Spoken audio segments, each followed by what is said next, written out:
Hello and welcome to Dario's Comic School and to the second video of this series, and it's called Understand These 4 Principles and Your Comics Will Be 1,000 Times Better.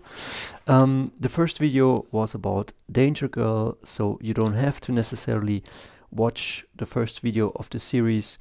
You can get it also just from watching this video. But maybe I go there into that in a bit more depth. Like in movies, you will always have a three-dimensional something that's out of focus or something that's in focus, like in Al Pacino, and here then is Robert De Niro. Or you will have a conversation that has here a vanishing point and it's coming to the foreground and it's getting bigger and bigger, and here it's further away.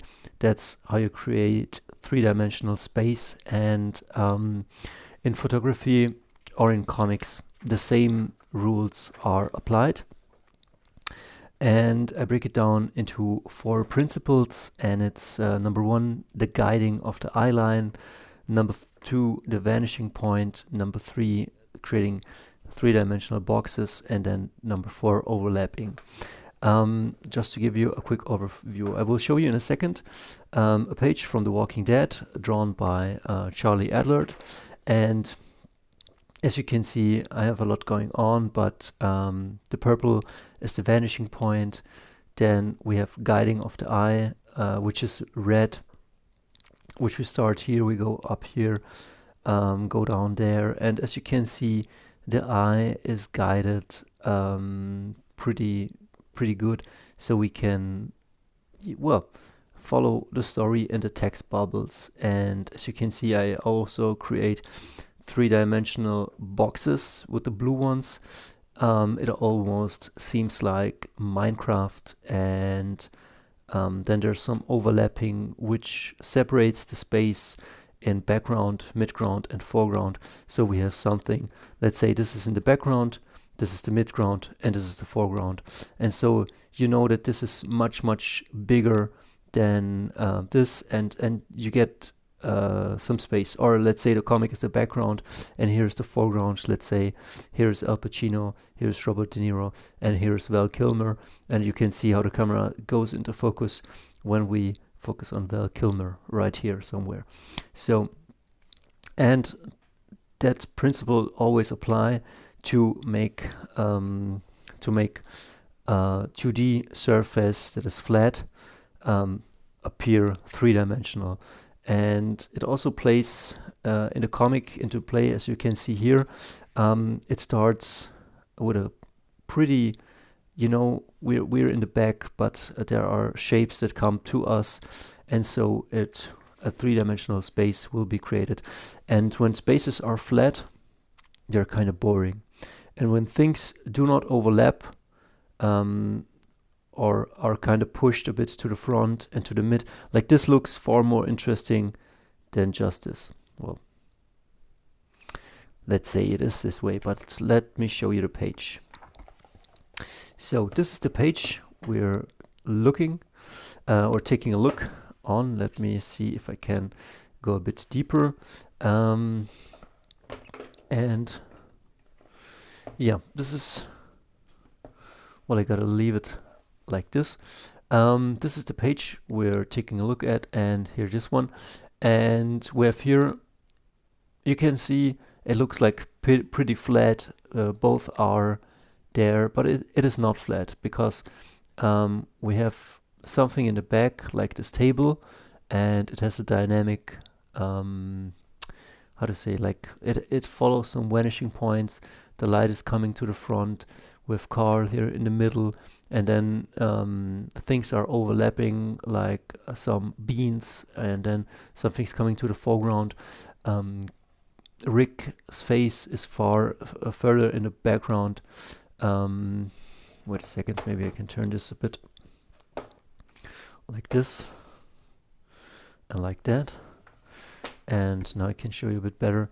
And the table here is further down the line, and then the eye guides us from somehow from up here it guides us down to Carl, in the front, to the back, to the mid, and then it guides us here, and the foot gives us in this direction, and then we see Carl, and then the shape of the head brings us here, and then the background, I would say, is the black, the midground is Rick, and Rick leads us to this ground, which then is the cool shape of Carl, and Carl sends us here, down here, and the background is again the background.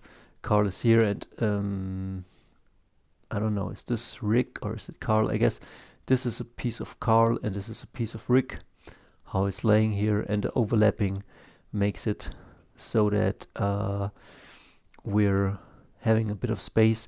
And as you can see, there must be a vanishing point coming to the front right here and right to this point, and we have the illusion of background, or background, midground and foreground.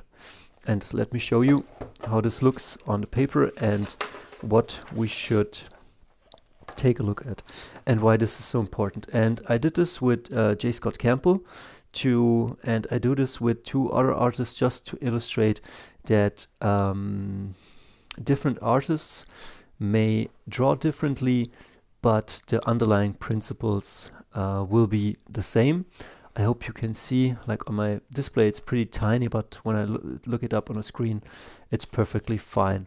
So we have here in the back, let's start with number 1, guiding the eyeline. As you can see, we start the red point at the tabletop and then come to Carl, we come to the mid, and then we come to Rick's face and his 3-dimensional body, like sends us down to Carl, and then Carl, we see his eye, we see his mouth, that sends us again back to Rick, and then we come to the front, and then we come down here, as I already said. Guiding the eyeline so far, like, you know what you have to say or to do, and then you will always switch up the panel a bit. And then number 2, the vanishing point comes into play. If we have a vanishing point right here that spans in this way, then we know we can put a table down here and we can put a table up there, and to have things come to the front. And once we have that vanishing point, we can fill the space with 3-dimensional boxes. Not the prettiest boxes I've put down here, but as you can see, like if I have here this box, and this box is Carl, and then also like he's, yeah, I mean, as good as I can show it to you. And then we come down here, and also here, like Carl seems pretty round, but this is maybe the vanishing point is somewhere like here or in the back, like from here coming to the front, you know what I mean? This is the perspective of Carl. The vanishing point must be somewhere here, and this is the box we need, like a cereal box, and we paint a face on that, and that gives us the freedom to then come to the foreground. And as you can see, the vanishing point here is rather flat, but again, boxes to illustrate the point where Rick is, and his face is a box. And then we come down again, and the vanishing point, I mean, in the J. Scott Campbell comic, the vanishing points were pretty clear. I think we have here pretty simple perspectives. I think maybe the vanishing point in this panel is right here, and it's something like coming to the foreground, rather simple, and Carl gets his cereal box face here, and his body, like kind of simple, and then Rick overlaps with his shoulder and his face. And then once we come here, the vanishing point is much clearer. I think it's right here in the back, and it comes to the foreground, so we have a more dramatic view, and this is what it then is. And it's not pretty what I've drawn, but just to illustrate the boxes and the work that Charlie Adlard put into this. Maybe he doesn't have to lay it all out like I did. This is just for clarification for people who are learning or who think, why are my comics not looking that well or that good or as good as they could be? And this is for clarification. And in short, you need 3 things. You need to know that you want to guide with your drawings, with your items, with your panels, the eyeline over the page, that you want to have some vanishing points so that the room you created on the page is 3-dimensional, because otherwise it will just look flat. You need something in the background, like here it's just a simple black, here it's just a simple wall, then the midground, and then the foreground, or here like background, the black, Colorist, the midground, and here's the foreground. But there is a certain vanishing point that comes from, you know, from back there, then to Rick, and then to Carl here in the front, and that creates a 3-dimensional room. And when we want to read or we want to look at things that have these 3-dimensional shapes or depth to it, creates just more room. As you can see, those hands apart already tell a better story than just 2 hands. This makes the picture very flat. And so sometimes also something like overlapping is implied or used.